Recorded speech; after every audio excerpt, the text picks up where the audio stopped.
শেহতীয়াকৈ আমাৰ প্ৰায় 137গৰাকী ছাত্ৰ ছাত্ৰী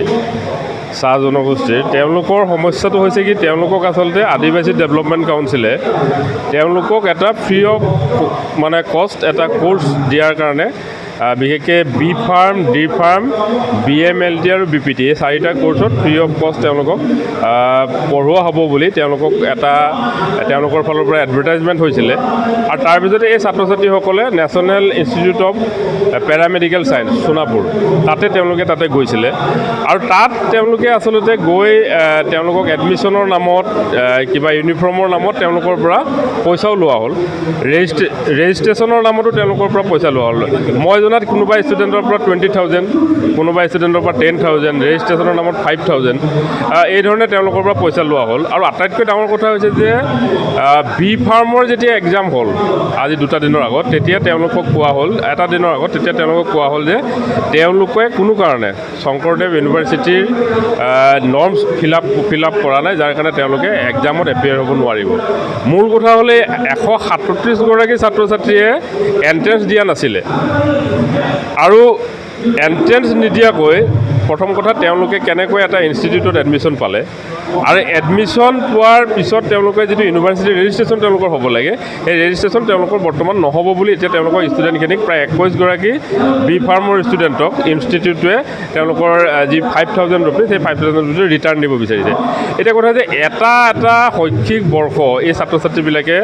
যে হেৰুৱাইছে এনেকুৱা নহয় তেওঁলোকৰ জীৱনটো এক প্ৰকাৰ ধ্বংস কৰা হৈছে এই কাৰবাৰটোৰ জৰিয়তে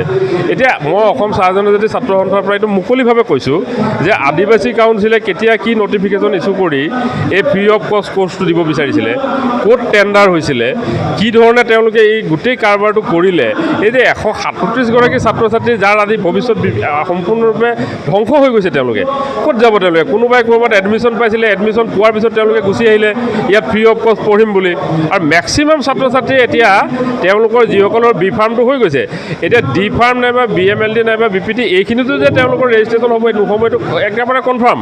মই শংকৰদেৱ ইউনিভাৰ্চিটিৰ যিগৰাকী পঞ্জীয়ক তেওঁৰ লগত মই কথা পাতিছিলোঁ তেখেতে ক'লে যে প্ৰথমে আচলতে ষ্টুডেণ্টগৰাকী এণ্ট্ৰেঞ্চ দিব লাগিব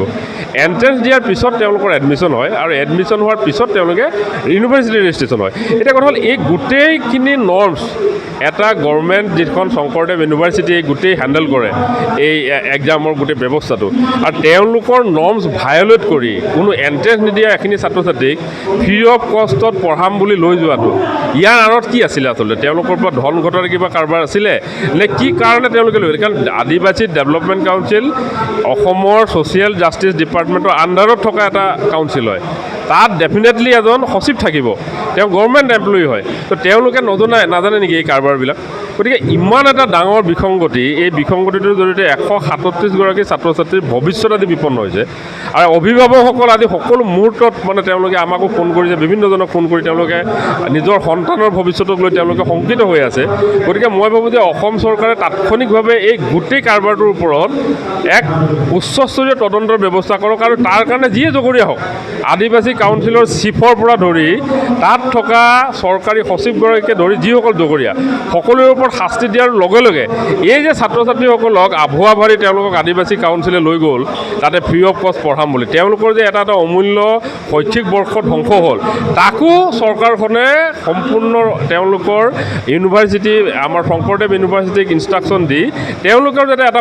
ভৱিষ্যতটো ধ্বংস নহয় তাৰ কাৰণে দৰকাৰ হ'লে এক্সাম কৰি হ'লেও সেই ছাত্ৰ ছাত্ৰীসকলক ৰেজিষ্ট্ৰেশ্যনৰ ব্যৱস্থা কৰি হ'লেও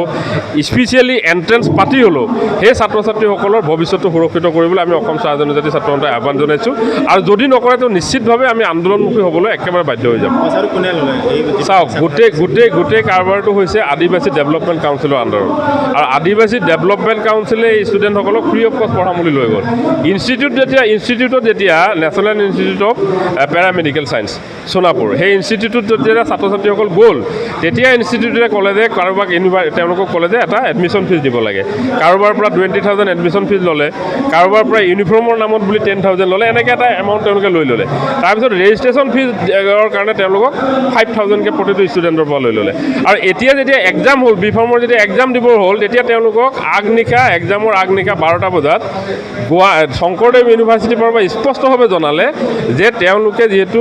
শংকৰদেৱ ইউনিভাৰ্চিটিৰ যিটো গভৰ্ণমেণ্ট নৰ্মছ ফিল আপ কৰা নাই, গতিকে তেওঁলোকে কোনো এক্সামত এপিয়াৰ হ'ব নোৱাৰিব। তেওঁলোকক এক্সামৰ পৰা এপিয়াৰ হোৱাত কমপ্লিট বন্ধ কৰে। এতিয়া ইয়াৰ 21গৰাকী ছাত্ৰ ছাত্ৰী এতিয়া বিফৰ্মৰ এক্সাম দিবৰ পৰা বঞ্চিত হ'ল। বাকীসকল ছাত্ৰ ছাত্ৰী একেই কণ্ডিশ্যন হ'ব, কাৰণ